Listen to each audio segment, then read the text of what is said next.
Urine examination जानते हैं आप लोग? क्या होता है यूरिन एग्जामिनेशन? देखो बेटा, समझना सीधा सीधा एकदम सिंपल है। यूरिन एग्जामिनेशन को हम 3 पार्ट्स में समझते हैं, ठीक है। एक पहला पार्ट होता है physical examination. Physical in the sense किसी चीज को सिर्फ देखना और ऑब्जर्व करना, समझ आता है ना, ये फिजिकल एग्जामिनेशन कहलाता है।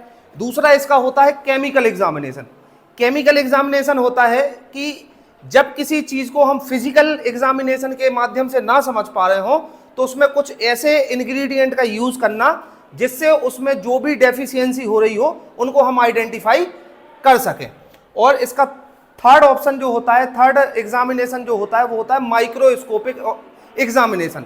ऐसी चीजें जिनको ना तो हम फिजिकली देख सकते हैं ना हम केमिकली देख सकते हैं, जो इतनी छोटी हैं कि जिनको देखने के लिए किसका यूज किया जाता है, माइक्रोस्कोप का यूज किया जाता है।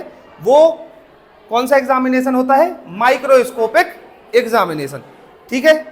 हम फिजिकल एग्जामिनेशन के बारे में आज देखते हैं कि क्या होता है फिजिकल एग्जामिनेशन। अगर आप फिजिकल एग्जामिनेशन को देखने के लिए आओगे तो अगर एक कोई पेशेंट से अगर हम यूरिन ले रहे हैं, उसको हमने एक कंटेनर दिया, एक पेशेंट ने एक कंटेनर में यूरिन दे दिया है, तो उसमें हम उसकी क्वांटिटी देख सकते हैं, कलर देख सकते हैं।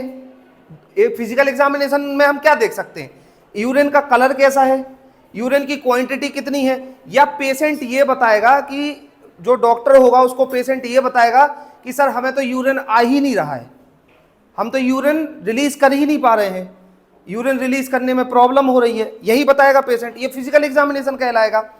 जब ऐसी कंडीशन बनती है ना तो फिर कुछ ऐसी बीमारियां हो जाती हैं जिनको हम बताते हैं, अभी समझते हैं।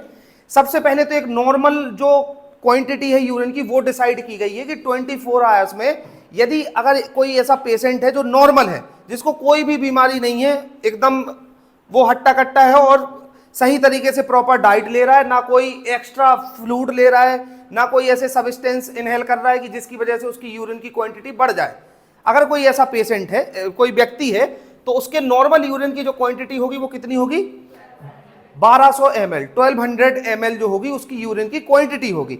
और ये होगी कितने टाइम में, 24 आवर्स में, मतलब एक दिन 24 आवर्स में उसकी यूरिन की क्वांटिटी 1200 ml होगी, 1200 ml होगी। ये क्वांटिटी बढ़ भी सकती है घट भी सकती है।